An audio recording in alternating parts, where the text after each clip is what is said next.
Olá, bem-vindo a mais um vídeo do canal Um Engenheiro no RH. Nesse vídeo nós vamos falar de gestão de desempenho. Vamos falar quais são os seus objetivos e como é a sua aplicação dentro das organizações. Você pode ter aí suas dúvidas sobre esse processo. Nós vamos procurar esclarecer durante esse vídeo. Mas não esqueça, você sempre pode entrar nos comentários, colocar as suas dúvidas, algum ponto que você gostaria de ter visto, algum tema que você gostaria de ver em novos vídeos. Então entre nos comentários e deixe aí seu feedback pra gente. Também não esquece, dá o seu like nesse vídeo e se você não for inscrito no nosso canal, inscreva-se. Bom, afinal, o que é a gestão de desempenho? Você já deve ter, no mínimo, ouvido falar sobre isso. É muito importante que a gente não confunda gestão de desempenho com avaliação de desempenho. Gestão de desempenho é um processo contínuo que visa melhorar a capacitação das pessoas para as funções que elas executam e, quem sabe, prepará-las para as funções futuras, para uma eventual promoção, para uma eventual mudança das responsabilidades daquela pessoa. Então a gestão de desempenho visa entender como é que é o desempenho de uma pessoa e fazer com que esse desempenho melhore, se adeque ao que é necessário hoje e se prepare para o futuro. Basicamente isso que é a gestão de desempenho. E a avaliação de desempenho é um processo pontual, é um processo que ocorre tradicionalmente, anualmente ou semestralmente nas organizações. Por que eu disse tradicionalmente? Porque é uma tendência muito grande desse processo anual, processo semestral, ser substituído por algo mais dinâmico, algo voltado ao feedback contínuo, que é alguma coisa que a gente vai tratar com bastante detalhes em um outro vídeo. Vamos agora aqui nesse vídeo citar como é o processo de gestão de desempenho e o processo de avaliação tradicional. A avaliação de desempenho, você já deve ter participado de alguma, ela traz normalmente um certo medo das pessoas. Afinal, a palavra avaliação indica para a pessoa que ela está sendo observada, que ela vai receber uma nota que talvez a observação não seja justa, que talvez essa nota poderia ser melhor e dependendo disso vai depender o futuro da carreira dela. De certa forma isso é verdade, mas o processo de avaliação dentro de um processo de gestão de desempenho, se ele for bem feito, o objetivo principal dele é medir como a pessoa está hoje, comparar com os requisitos necessários para a função que ela desempenha hoje e entender se ela já está pronta para uma eventual promoção ou uma mudança de direcionamento da função que ela executa. Hoje as coisas mudam muito rapidamente. Então uma função que é executada hoje, talvez ela necessite de competências diferentes para daqui a um tempo. A empresa visando essa mudança, ela já pode começar a trabalhar o desenvolvimento dessas competências. Para isso é muito importante avaliar. Como é que eu sei como a pessoa está hoje? Dentro do processo de avaliação.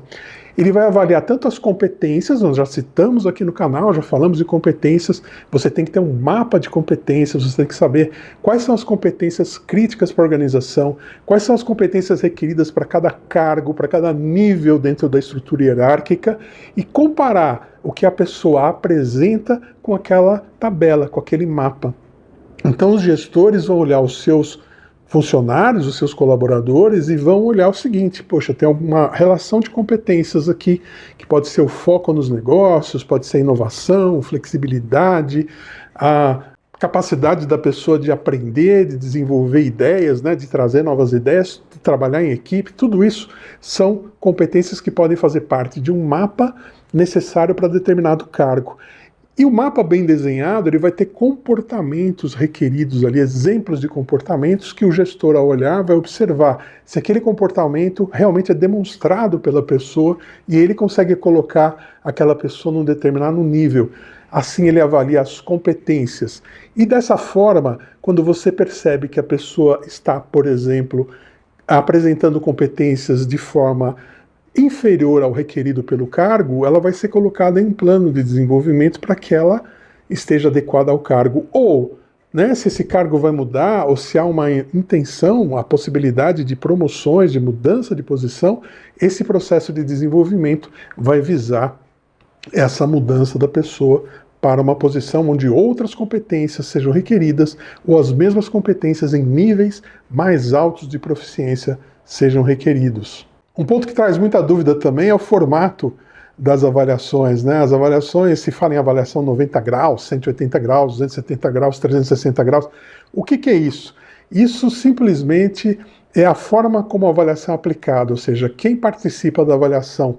Tradicionalmente, as avaliações têm uma autoavaliação, aí é a avaliação do gestor da pessoa, depois ela tem uma sessão chamada sessão de feedback, ou avaliação conjunta, onde os dois conversam, chegam num acordo e chegam numa nota final. Pode existir mais fases? Sim, dependendo da empresa existem mais fases. Essa seria a avaliação 180, porque a pessoa se avalia, o gestor avalia. Existem processos onde a pessoa não se avalia, talvez até pela necessidade de se fazer um processo mais rápido, ou mesmo quando as pessoas de determinada área não têm ainda a maturidade ou o conhecimento para se autoavaliar. Então a avaliação é feita diretamente somente pelo gestor e depois há uma comunicação disso, ou seja, uma reunião de feedback onde a pessoa vai entender o processo e vai entender como ela vai poder desenvolver os pontos que foram detectados, ou aquilo onde ela está eventualmente superando vai ser utilizado para que ela assuma novas responsabilidades. Essa é a avaliação 90 graus, onde somente o gestor avalia a pessoa. Você pode ter avaliações onde os pares dessa pessoa também avaliam, além do gestor. Essa seria uma 270. Imaginem, né? Um círculo aqui. E quando você tem uma pessoa que está em posição de liderança e ela é avaliada pelo superior dela, pelos seus subordinados e pelos seus pares, é a chamada avaliação 360. Simplesmente é isso. Então esse número 90, 180, 270 e 360 graus somente indica quem avaliou dentro do processo. Então não confunda mais essa questão. Muita gente tem dúvidas, por que é 180 e não 90, por que isso e por que aquilo. Basicamente é isso. Esse processo então visa avaliar, além das competências, visa avaliar também resultados. O que são resultados? Resultados são aquilo que a pessoa conseguiu a partir de objetivos que ela tinha que conseguir. Resultados podem ser, por exemplo, dar um exemplo bem simples aqui, que todo mundo vai entender. Uma área de vendas, por exemplo.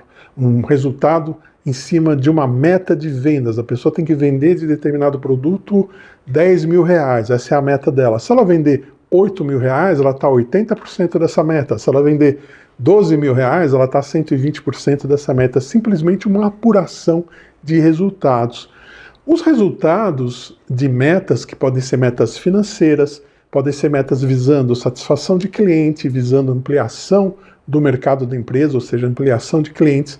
Podem ser metas também visando o crescimento das pessoas, o aprendizado das pessoas, e eventualmente metas também para melhoria de processos da organização. Então seriam essas 4 grandes dimensões, que seria financeiro, processos, clientes e pessoas, aprendizado das pessoas.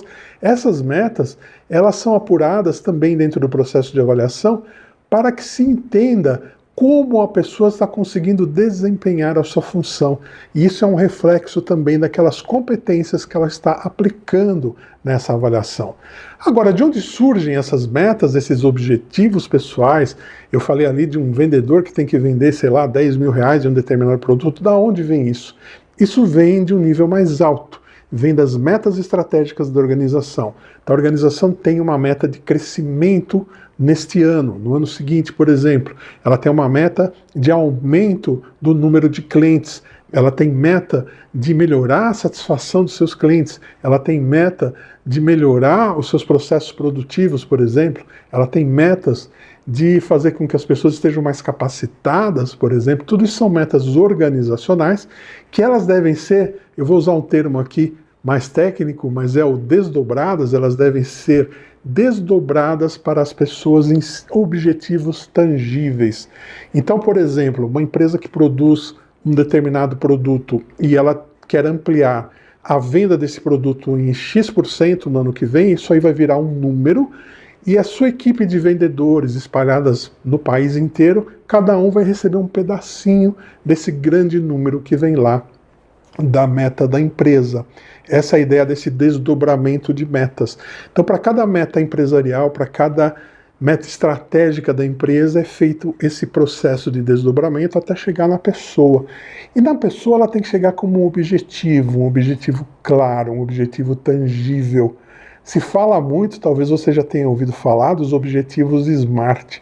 Objetivos SMART nada mais é do que uma sigla em inglês. A palavra SMART significa inteligente. Então a ideia de fazer objetivos inteligentes. O que é o SMART? O S, no inglês, vem do específico, ou seja, o objetivo ele tem que ser específico. Quando a empresa fala, eu quero ampliar minhas vendas, ótimo, isso é um objetivo, isso é uma meta de alto nível. Como é que isso se transforma num objetivo específico?